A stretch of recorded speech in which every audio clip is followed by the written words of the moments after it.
Taking pictures and selling them is not only a great way to make money, but it's also very fun to do.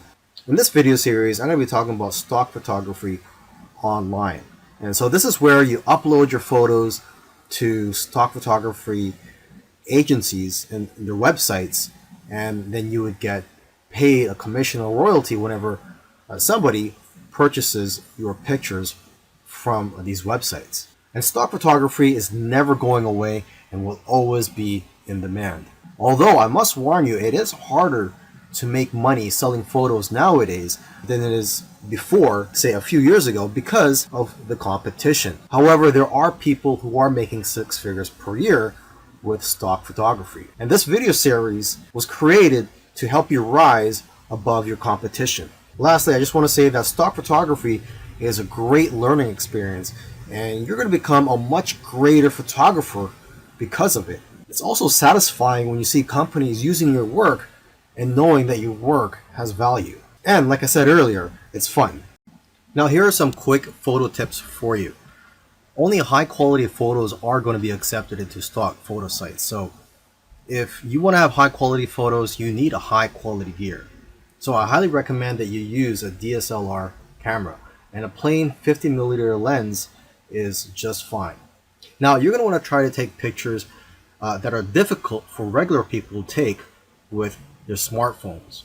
And if you are going to be using DSLR cameras, try modifying your shutter speed and try to play around with it. For example, you could try taking long exposure photos.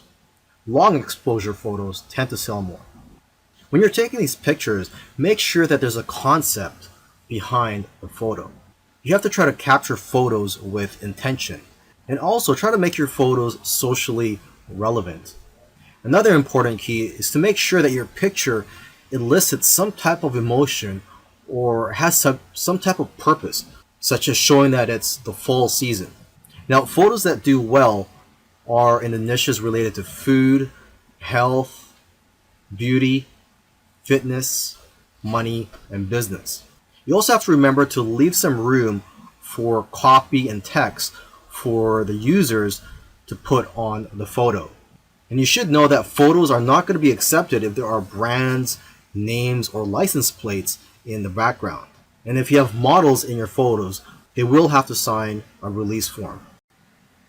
Now that you've taken some pictures, where do you sell those pictures online? Well, the easiest way to find these sites is just to type in stock photos on Google, and you'll find plenty of stock photography websites where you can upload your photos. Now, let me just give you some of the top sites out there. Okay, there is Pond5, which pays 50% of the sale, Alami, which pays 40% royalty per photo, and there is one photographer that I know of who makes $100,000 per year from just this one website. Okay, and there is IEM, which pays 50%. A lot of photographers are having success with this site. And there is Getty, which pays 20 to 30%, but they do sell photos for a much higher price, between $300 to $500. Okay, and 123RF, this stock photo site, the way they work is that the more photos you upload, the higher the royalty percentage that they'll pay you. And there's iStock, which pays 15 to 45% depending on the photo, but they'll pay you a higher rate if your photos are exclusive to their site. And there's a DreamsTime, which has a very thorough approval process, but if you do get approved, they'll pay you 25 to 50% royalty and up to 60% if your photos are exclusive with their site. Plus, they'll even pay you an extra 20 cents per photo. And then one of the biggest stock photography websites out there is Shutterstock. They'll give you the most exposure because of their reach, huge customer base, and ability to advertise your photos. And there's Adobe, which will give you almost as much sales but higher sales amounts.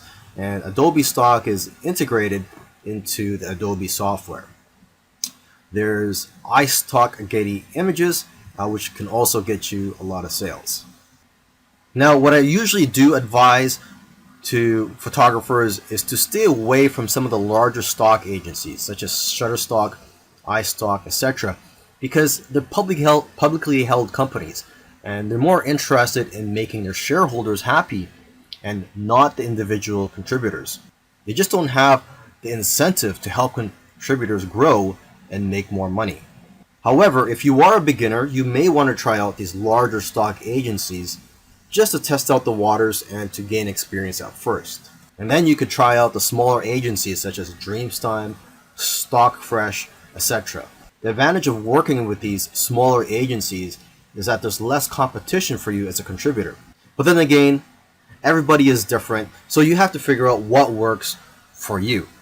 And interestingly, I know of somebody who makes more money uploading to free stock photo sites like Pixabay than other stock photo sites because people have the option to donate to you when they download your photos for free. In the previous video where I spoke about where to sell your photos online, I forgot to mention that you could also sell your photos directly from your phone, and there are a few apps available for that, but the most popular photo app right now is one called Phope. And with Phope, you download it, and I believe it's available both for the Android and the iPhone, and you get 50% of the sale. But you can make more money by joining what they call missions on Phope, and these missions are sort of like projects for brands and other companies. And each mission, if you are to win these missions, they pay a prize for the winning people, and it usually starts at around $50, and usually it can be a lot higher. Okay, now if you want to have success with this app, you want to analyze the photos which have already been sold. So take a look at the sold tab in the explore section of the app.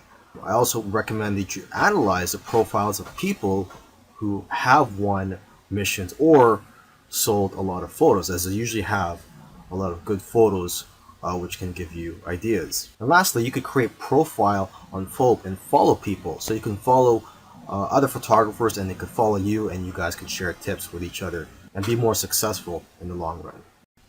Earlier, I mentioned that you should try to avoid large stock photography websites such as Shutterstock. However, if you're new and you want to gain some experience, or for whatever reason, if you feel that large stock photography websites are for you, here are some keys to success. Obviously, these big sites have thousands of photos, and photos that have less saturation will sell the best.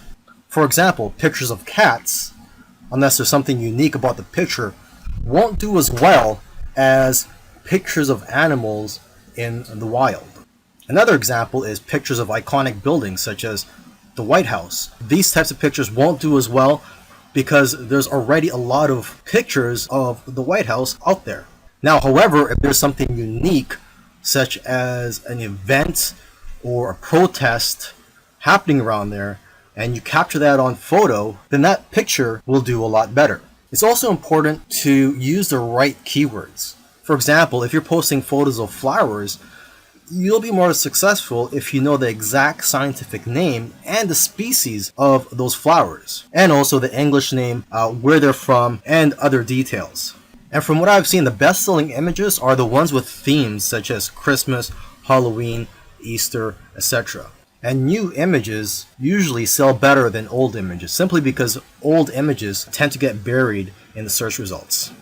In the last video, I gave some tips on how to be successful if you were to upload to those larger stock photography websites. Now in this video, I want to give some tips on how to be successful just in general. So these tips will work whether you decide to go for the smaller stock photography websites or the larger stock photography websites. To start off with, you cannot be a generic photographer and make money with stock photography. To be successful, you have to niche down. You cannot be too broad. So you have to be very specific and also good at what you do. For example, portraits of people are always popular. So if you can focus on that, you'll probably do well. You should also stay in tune with what's going on in the world. People who are talking about the popular topics of today need images to support what they're saying. And if you are going to be uploading to multiple stock photography websites, you can use an app called MicroStalker for tracking your sales across multiple agencies. And lastly, if you're consistent, you'll increase your chances of being successful with stock photography. You'll do best if you upload a small amount of photos consistently. Selling your photos on stock photography websites is great. However, there is a lot of competition and it is harder to make money nowadays than it is in the past. So one thing I like to tell people who are involved in stock photography, if they want to take their business to the next level, is to start their own website and just sell photos from your own website. And what I like about being in control, having your own website and selling your photos from your own website, is that you can collect the emails of your customers and people who visit your website. And basically, whenever you have new photos, you can notify your list of subscribers. You could also offer deals from time to time. You see, when you have an email list, you could just email them whenever you're in need of some cash flow. Now, what I recommend you do is, if you are going to start your own website, is to make your website focused on one niche. I know of somebody who made $4,000 in 1 month from his own site. Now, aside from just collecting emails from your customers, you could also collect emails from people who just visit your website. And to entice them to opt in, you can run a contest where if they enter their information, such as their email and their name, they'll be entered to win a photo or a print. Another great thing about building a list of subscribers is that you can build a relationship with your audience and that you're going to get repeat sales in the future. You see, when people buy your photos from stock photography websites, you don't collect their information. So it's not like you could tap their shoulder in the future and say, hey, would you like any of my other photos or my newest photos? This way, with your own website, you could just notify them, like I said earlier, whenever you have new photos or if you have a discount that you're offering. You should also sell prints of your photos from your own website to increase your revenues. Now, if you're scared to start your own website, there are several tools out there that make it very easy for you. And one tool that I highly recommend is called Shopify. One good feature of Shopify is that they will contact somebody who abandoned their shopping cart and they'll get reminded to purchase from you. And there's all types of themes available for you to use from Shopify. Now, once you have your site up and running, you could use Facebook ads to drive traffic to your site.